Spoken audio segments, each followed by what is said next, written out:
Hello student, welcome to study to crack. Army Agniveer math practice সেশনে তোমাদের স্বাগত। আজকে আমাদের 7 নম্বর ক্লাস। এর আগে 6টা ক্লাস আমরা কমপ্লিট করেছি, যেগুলোর লিঙ্ক তোমরা এই ভিডিও ডেসক্রিপশনে পেয়ে যাবে, অথবা তোমরা প্লে লিস্টে গিয়ে এই ক্লাসগুলো দেখতে পারবে। তাহলে চলো আজকে ক্লাস শুরু করা যাক। আমরা এই ক্লাসের মাধ্যমে কিভাবে করাচ্ছি না, শুধুমাত্র কিন্তু আমরা অঙ্কের সলিউশনগুলো করাচ্ছি না, সেখানে আমরা এক্সাম অ্যাপ্রোচ কিভাবে হবে বা এক্সামে আমরা কিভাবে টাইম সেভ করব, দু একটা সহজ অঙ্ক পুরো ক্যালকুলেশন না করে আমরা কিভাবে সেটা কনসেপ্টের মাধ্যমে আমরা অ্যান্সার করব, সেইগুলো কিন্তু আমরা শেখাচ্ছি। তো তাহলে চলো আজকে ক্লাস শুরু করা যাক। প্রথম প্রশ্ন, যদি কোনো সংখ্যার দ্বিগুণের সাথে 5 যোগ করা হয় তাহলে 6 হয়, তাহলে সংখ্যাটি কত হবে? আমাদের অঙ্কে বলা হয়েছে যে কোনো একটা সংখ্যার দ্বিগুণের সাথে যদি 5 যোগ করা হয় তাহলে 6 হয়। অর্থাৎ আমরা এখানে সংখ্যাটা ধরে নেব যে এক্স, ধরি সংখ্যাটি এক্স।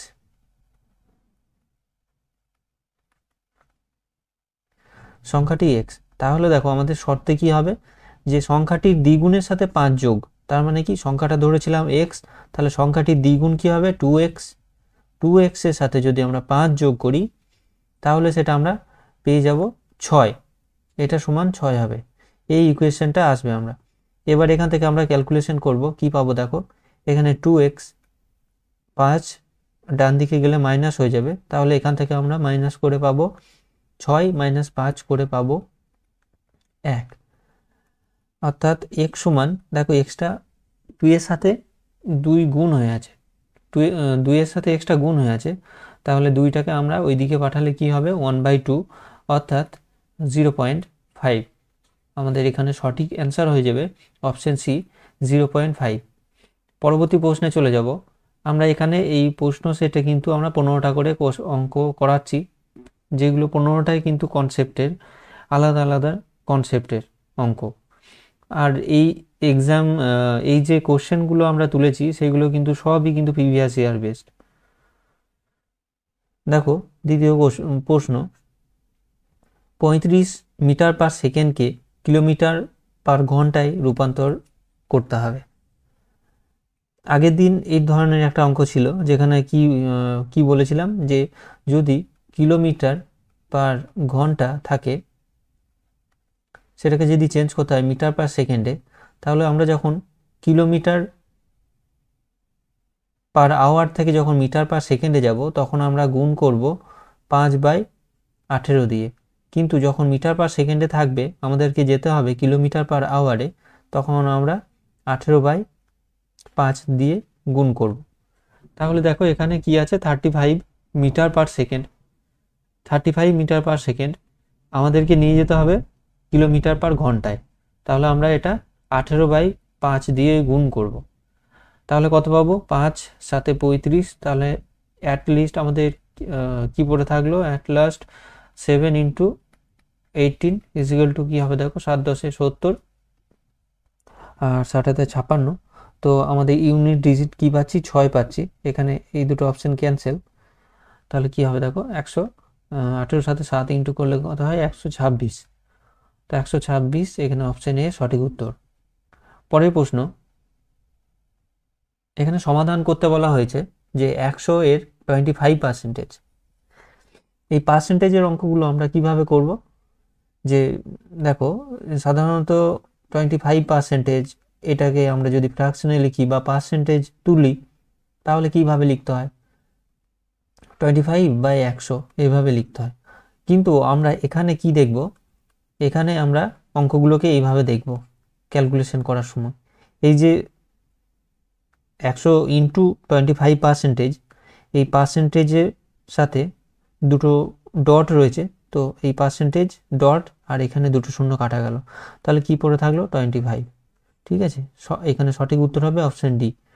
দেখো যদি এইভাবেই করতে তোমরা, তাহলে 25, এখানে 25% সমান হচ্ছে যে 25/100 × 100। তাহলে দেখো এখানে হতে সেই 100 কেটে গেল, কি পড়ে থাকলো 25। ঠিক আছে, যেমন এইরকম একটা এক্সাম্পল নিতে পারো, যে 100 120-র 40% কত হবে? তো এখানে দেখো কি বললাম, এটা দুটো শূন্য, ঠিক আছে, এই দুটো শূন্যর সাথে এই শূন্য শূন্য কেটে গেল, তাহলে কি পড়ে থাকলো 12 ইন্টু 4, 4 12 48। এটা নর্মালভাবে দেখো 120 ইন্টু 40% 100, তো শূন্য শূন্য শূন্য শূন্য কাটলো। তো আমরা এখন থেকে এইভাবে বোঝার চেষ্টা করব বা এইভাবে অঙ্কগুলোকে দেখব যে 100 ইন্টু 25%, এখানে পার্সেন্টেজের সাথে শূন্য শূন্য কেটে যাবে। পরের প্রশ্ন, একজন লোকের বেতন ছিল 20,000 টাকা, সেই বেতন 14% বৃদ্ধি করা হয়েছিল, নতুন বেতন নির্ণয় করো। আমাদের প্রথমে এখানে বেতন কত ছিল? 20,000 টাকা,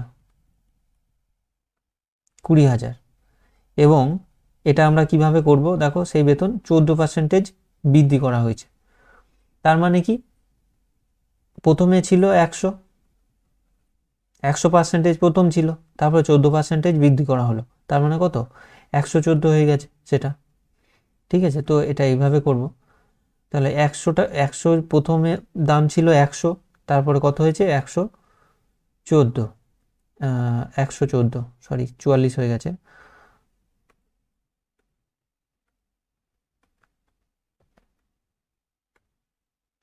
একশো চোদ্দো, তাহলে দেখো এটা শূন্য শূন্য ক্যান্সেল হলো, কি পড়ে থাকলো? 200 ইন্টু 114, এটা যদি আমি 2 দিয়ে ইন্টু করি তাহলে 22800। তাহলে এখানে দেখো সঠিক উত্তর অপশন সি, 22,800 টাকা।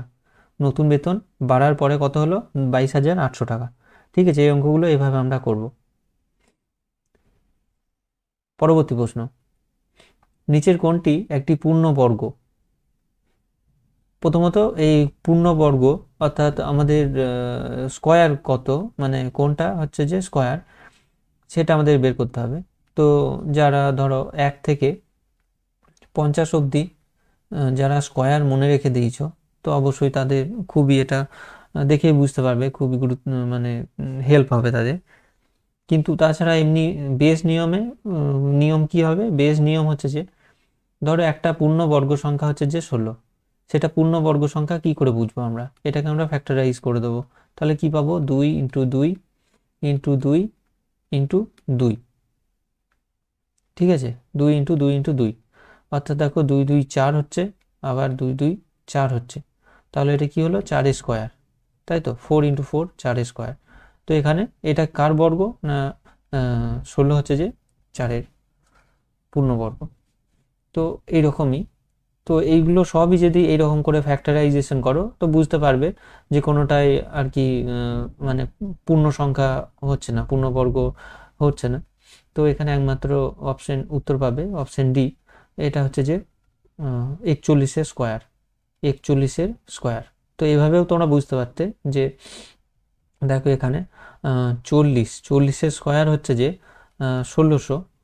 এবার 45-এর স্কোয়ার আমরা জানি, সেটা সহজ কি হয় না, ধরো এখানে যে প্রথমত আমরা 25 লিখে দেবো, 5 আর 5 হয় 25, আর এখান থেকে কি করতে হয়? শর্টের নিয়ম, 4-এর সাথে 1 যোগ করব, তাহলে 5, 4 5 20। 45-এর স্কোয়ার হচ্ছে যে এটা, এবং 40-এর এটা। কিন্তু এই দেখো 40 থেকে 45 অবধি কোন সংখ্যার ইউনিট ডিজিট 1 হবে? অবশ্যই দেখো এখানে 41 42, 41 42 43 44, এটা 42 ইন্টু 42 করলে কত হবে? ইউনিট ডিজিট 4 হবে। 3 ইন্টু 3 এটা 9 হবে ইউনিট ডিজিট, এবং এটা 6 হবে। তো এখানে একমাত্র 41ই হচ্ছে যে সঠিক উত্তর, অপশন ডি। পরের প্রশ্ন, 496কে 6 দিয়ে ভাগ করলে বাকি কত থাকবে? অর্থাৎ ভাগশেষ কি থাকবে? আমরা এটা বেস নিয়মেই করব, যে দেখো 496কে আমরা 6 দিয়ে ডিভিশন করব, 6 6 8 48, 6 8 48, এবং এখানে 16। তো এখানে কি হবে? 6 4 3 3 6 18, এবং 6 2 12, 4। তো এখানে সঠিক উত্তর হচ্ছে যে অপশন বি 4। পরবর্তী প্রশ্ন, যদি রাজ 100 টাকায় একটি ছাতা কিনে 10 টাকা লাভে বিক্রি করে তাহলে ছাতার বিক্রয় মূল্য কত হবে? তো লাভ ছাতার বিক্রয় মূল্য কত হবে? দেখো এখানে কি কি আমাদের ডাটা দিয়ে দিয়েছে। এটা রাজ যদি 100 টাকায় একটি ছাতা কেনে তাহলে ক্রয় মূল্য দিয়ে দিয়েছে, কস্ট প্রাইস আমাদের 100 টাকা, এবং এখানে লাভ মানে হচ্ছে যে প্রফিট হচ্ছে যে 10 টাকা। আমাদের এসপি অর্থাৎ সেলিং প্রাইস বা বিক্রয় মূল্য বের করতে হবে। 10 টাকা লাভ হয়েছে মানে 100 টাকায় সে কিনেছে এবং 10 টাকা লাভ করেছে, তার মানে কত বিক্রি করেছে? সেলিং প্রাইস সমান হচ্ছে যে যদি লাভ হয় তাহলে কস্ট প্রাইস প্লাস প্রফিট অর্থাৎ 110। খুব একটা সহজ অঙ্ক, খুবই সহজ অঙ্ক। তোমাদের অঙ্কগুলো কিন্তু খুব কঠিন হয় না, একদম এই রকমই সেম, কারণ এটা প্রিভিয়াস ইয়ারের প্রশ্ন। তো আর্মি অগ্নিবীরের ম্যাথ কিন্তু কখনোই কঠিন হয় না। পরবর্তী প্রশ্ন, 6 জন ব্যক্তি একটি কাজ 7 দিনে শেষ করতে পারে, তাহলে 21 জন ব্যক্তি কত দিনে ওই কাজটি শেষ করবে?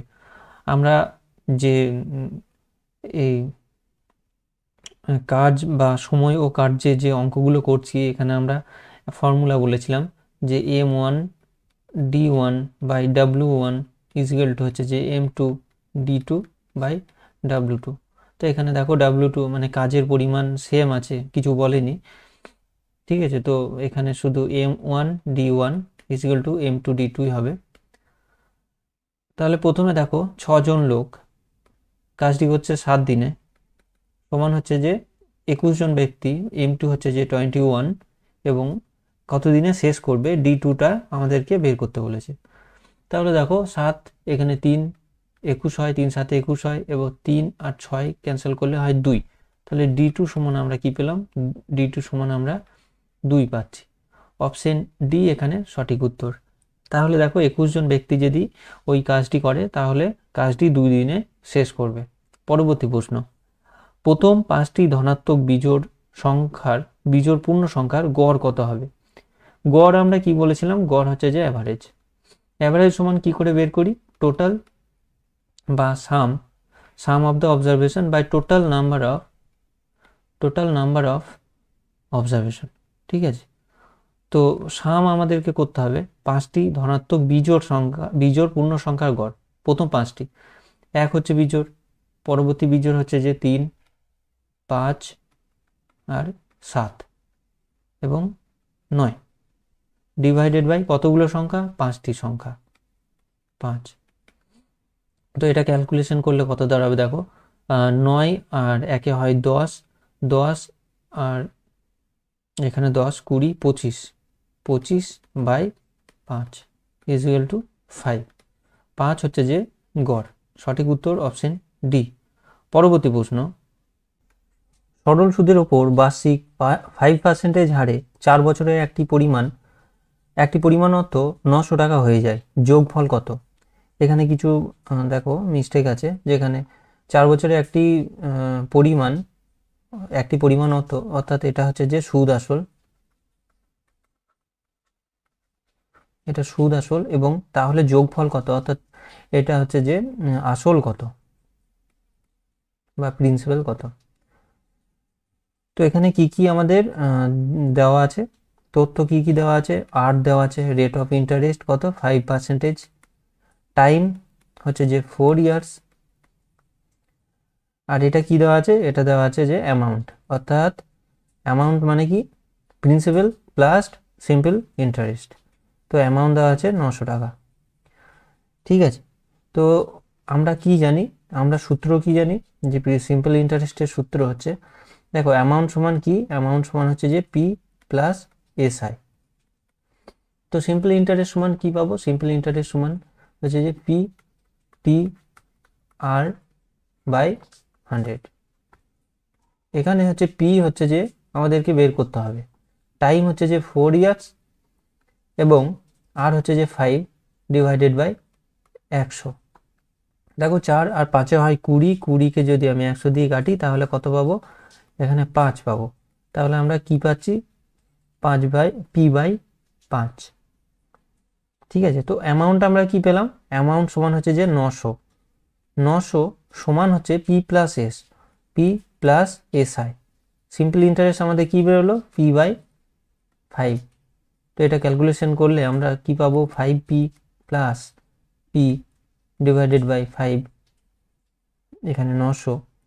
এরপর আমরা ক্যালকুলেশন করলে 9 দিয়ে এটা গুণ হবে, 4500 সমান হচ্ছে যে 6p। দেখো এটা ক্যান্সেল করলে 6 7 42, 5 6 30, 0। তো পি সমান কি পেলাম? পি সমান পেলাম 750 টাকা। তো প্রিন্সিপাল সমান কি পেলাম? যে 750 টাকা। এটা একদম বেসিক নিয়ম, কিন্তু এটা যদি আমরা আরো শর্ট প্রসেসে করতে যাই, এটা আমরা কিভাবে করব এক্সামে, যারা একটু বুঝতে পারবে না তারা এটা স্কিপ করতে পারো। এটা একদম ফর্মুলা বেসড, একদম আমরা ছোট থেকে যেটা করে আসছি সেই নিয়মটা একদম বেস নিয়ম। তো আমরা একটু শর্টে যদি করতে চাই, তো দেখো সরল সুদের ক্ষেত্রে কি হয় যে 1 বছরে যদি 5% রেট অফ ইন্টারেস্ট হয়, ঠিক আছে, তার পরের বছরও সেই ওই মোট ওই টাকার উপরেই কিন্তু রেট অফ ইন্টারেস্টটা সেই একই থাকবে। ঠিক আছে, যেখানে সে কম্পাউন্ড ইন্টারেস্টে কি হয়ে যায় না, তার পরের বছরে যে ইন্টারেস্ট হয় সেটার সাথে সেইটারও আবার ইন্টারেস্ট পড়ে, মানে ইন্টারেস্টের ওপর ইন্টারেস্ট পড়ছে কম্পাউন্ড ইন্টারেস্টে। কিন্তু এখানে সিম্পল ইন্টারেস্টে প্রত্যেক বছর কিন্তু ওই একই পরিমাণ রেট অফ ইন্টারেস্ট, মানে একটা আসলের ওপরেই পড়ে। তাহলে এখানে আমরা এইভাবে পড়বো যে 5% হারে 4 বছরের জন্য কত। তাহলে দেখো 4 বছরে যদি 1 বছরে যদি 5% হয়, 4 বছরে কত? 20%। 20% এখানে আমরা সুদ পাবো, মানে কি 100 টাকার যদি জিনিস হয় সেটা আমরা 120 টাকা রিটার্ন পাবো। ঠিক আছে, তো এখানে কি এই 120 টাকা এটা কি পেলাম? এটা পেলাম আমরা সুদ আসল, তাই তো। 100 টাকা আমরা প্রথমে নিয়েছিলাম, তারপর সুদ রেট অফ ইন্টারেস্ট হয়ে 120 হলো।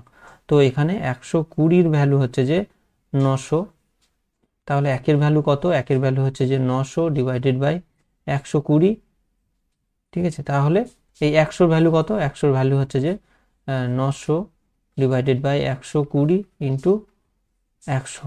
এখানে 0 0 কাটলো, 12 দিয়ে আমরা যদি এটা ক্যান্সেল করি তাহলে দেখো এটা কি পাই? 5 আর 2 2 6 12, 6 6 15 হচ্ছে যে 90, 0।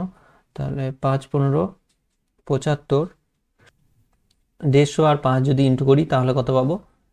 5 15 75, 0, 750 টাকা। এই হচ্ছে যে শর্টের নিয়ম আমাদের। এটাও কিন্তু খুবই সহজ। পরবর্তী প্রশ্ন, যদি একটি সমকোণী ত্রিভুজের লম্ব 8 সেন্টিমিটার এবং ক্ষেত্রফল 20 সেন্টিমিটার হয়, তাহলে ভিত্তি বা ভূমির দৈর্ঘ্য কত হবে? একটি সমকোণী ত্রিভুজ, অর্থাৎ একটা কোণ সমকোণ, তার লম্ব হচ্ছে যে 8 সেন্টিমিটার, ক্ষেত্রফল হচ্ছে যে 20 সেন্টিমিটার স্কোয়ার। তাহলে এই যে ভূমিটা কত? আমরা ত্রিভুজের ক্ষেত্রফল সমান কি জানি? সমকোণী ত্রিভুজের ক্ষেত্রফল সমান আমরা জানি যে হাফ ইন্টু বেস, অর্থাৎ ভূমি ইন্টু হাইট। ঠিক আছে, হাফ ইন্টু বেস কত বলা হয়েছে? বেস সমান বলা হয়েছে, আচ্ছা বেসটাই আমাদেরকে বের করতে হবে। হাইট বলে দেওয়া হয়েছে 8 সেন্টিমিটার।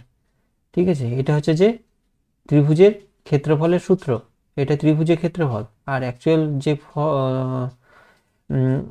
এরিয়া দেওয়া আছে ক্ষেত্রফল সেটা হচ্ছে যে 20। তো এখানে দেখো এই দুইটা ক্যান্সেল হলো, 4 4 2 8, 4, এখানে 5 20। তো বেস সমান বা ভূমি সমান কি পেলাম? 5। এখানে সঠিক উত্তর হচ্ছে যে অপশন বি, 5 সেন্টিমিটার। পরবর্তী প্রশ্ন, 4 অঙ্কের বৃহত্তম ও ক্ষুদ্রতম সংখ্যার যোগফল কত? 4 অঙ্কের বৃহত্তম সংখ্যা কত? 4টে নয়। ঠিক আছে, এবং ক্ষুদ্রতম সংখ্যা যোগফল, ক্ষুদ্রতম কি? 1 0 0। তাহলে দেখো 9 9 9 এবং এখানে 0। এখানে সঠিক উত্তর অপশন বি। পরের প্রশ্ন, দুটি সংখ্যার গসাগু 11 এবং তাদের লসাগু হচ্ছে 693। যদি একটি সংখ্যা 77 হয় তাহলে অন্য সংখ্যাটি কত? আমরা এক্ষেত্রে কি কি জানি যে দুটি সংখ্যার গুণফল, দুটি সংখ্যার গুণফল সমান হচ্ছে যে তাদের এলসিএম ইন্টু এইচসিএফ বা লসাগু ইন্টু গসাগু। তো দুটি সংখ্যার গুণফল, একটি সংখ্যা হচ্ছে 77 আর একটি সংখ্যা আমি এক্স ধরে নিলাম, সমান এলসিএম কত? এলসিএম হচ্ছে যে 693, লসাগু কত? লসাগু হচ্ছে এত এবং গসাগু হচ্ছে যে এইচসিএফ হচ্ছে 11। তো দেখো এটা ক্যান্সেল করব, 7 আর 11 দিয়ে 7 11 77 এবং 7 দিয়ে এটাকে ক্যান্সেল করব, 7 7 7 9 63, 7 9 63। তাহলে x সমান কি পেলাম? 99, যেটা হচ্ছে যে আর একটা সংখ্যা আমরা ধরেছিলাম। তাহলে অন্য সংখ্যাটি কি? এখানে অপশন বি সঠিক উত্তর। পরের প্রশ্ন, 120 মিটার বাই 160 মিটার মাত্রার একটি আয়তাকার ক্ষেত্র থেকে 40 মিটার বাই 60 মিটার মাত্রার কতগুলি আয়তাকার প্লট তৈরি করা যেতে পারে? অর্থাৎ এরকম একটি আয়তাকার একটা প্লট আছে, সেখানে কি বলেছে 40 মিটার বাই 60 মিটার মাত্রার কতগুলি আয়তাকার প্লট তৈরি করা যেতে পারে। এখানে টোটাল হচ্ছে যে 160 120 এই একটা আয়তনের আছে এবং এখান থেকে কেটে কেটে আমরা ছোট ছোট প্লট তৈরি করছি এইরকম। তো কতগুলি করা যেতে পারে? তাহলে আমাদের এক্ষেত্রে কি করতে হবে? মোট যে আয়তকার ক্ষেত্রের যে ক্ষেত্রফল সেটা আমাদেরকে বের করতে হবে, সেটা সমানই মোট টোটাল এই ছোট ছোট যে আয়তকার ক্ষেত্র সেগুলোর যোগ করতে হবে। তাহলে দেখো আয়তকার ক্ষেত্র কি হয় ফর্মুলা? দৈর্ঘ্য ইন্টু প্রস্থ। তাহলে এখানে বড় আয়তকার ক্ষেত্রের ক্ষেত্রফল সমান কি হবে? 160 ইন্টু 120। এটা সমানই কি হবে? এটা সমান হবে যে ধরে নিলাম যে n সংখ্যক এরকম প্লট থাকবে, তাহলে n ইন্টু ছোট যে আয়তকার ক্ষেত্র, ছোট আয়তকার ক্ষেত্রের একটার দৈর্ঘ্য হচ্ছে যে এত এবং প্রস্থ এত, তাহলে ক্ষেত্রফল কি হবে? 40 ইন্টু 60। তাহলে n সংখ্যক আমাদের বের করতে হবে আর কি। এখানে দেখো 0 0, এখানে 0 0 ক্যান্সেল হলো এবং এখানে 4 দিয়ে এটা কাটবো, 4 3 12, 3 3 2 6, 2 দিয়ে এটা ক্যান্সেল করলে 2 8 16।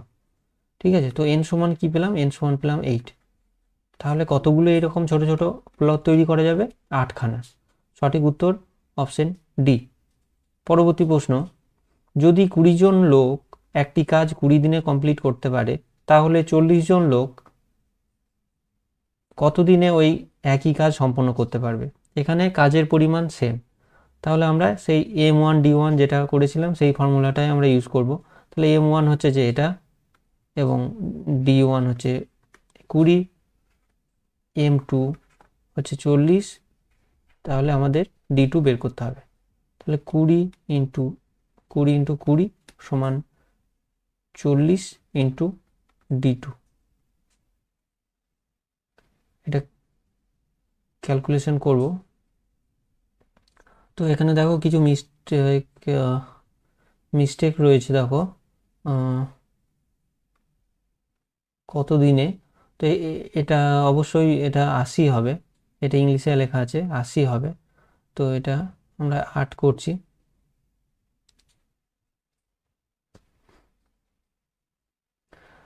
শূন্য শূন্য ক্যান্সেল হলো, 2 4 8 4 5 20, d2 হচ্ছে যে 5।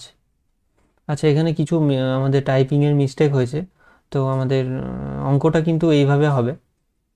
ঠিক আছে, অঙ্কটা এইভাবেই হবে। তো এই ডাটা অনুযায়ী আমাদের অঙ্কের অ্যান্সার এলো 5।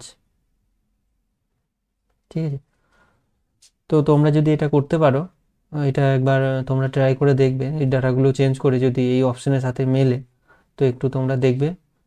এটা তোমাদের হোমওয়ার্ক থাকলো এবং তোমরা কমেন্টে জানাবে যে ক্লাসগুলো কেমন লাগছে। আর ক্লাসগুলো যদি অবশ্যই তোমাদের ভালো লেগে থাকে বা প্রয়োজনীয় মনে হয়, তোমরা চ্যানেলটা সাবস্ক্রাইব করবে এবং শেয়ার করো। ধন্যবাদ, দেখা হচ্ছে পরের ক্লাসে।